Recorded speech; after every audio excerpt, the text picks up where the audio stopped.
When you hear the name Herod in the Jesus story, it can get confusing fast because there is more than one Herod in the Gospel accounts. The Herod in the Christmas birth story is Herod the Great. The Herod you hear about over and over during Jesus' adult ministry is his son, Herod Antipas. He is a local ruler backed by Rome, and he governs Galilee, where Jesus does most of his public teaching. Antipas also ruled Perea, the region east of the Jordan River. After Herod the Great died, Rome divided the kingdom among his sons, and Antipas received Galilee and Perea. His title was Tetrarch, which means ruler of a fourth. In plain terms, he held that slice of land only as long as he kept the peace and kept taxes and trade moving to Rome. Antipas tried to look like a serious ruler. He built up cities, including Tiberias on the Sea of Galilee. But the scandal that defined him was personal. Antipas was married to Phasaelis, the daughter of King Herodias IV of Nabatea. He divorced her and married Herodias.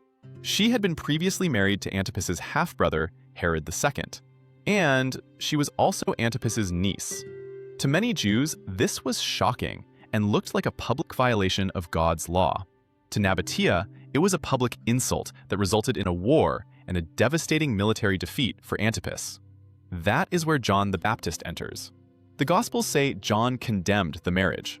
Antipas arrested him, and after a birthday feast, John was executed at Machaerus, Antipas's fortress near the Dead Sea. Josephus agrees that Antipas killed John, but he gives a political reason. He says Antipas feared John's popularity and worried it could spark a revolt, so he removed him. Antipas also crosses paths with Jesus.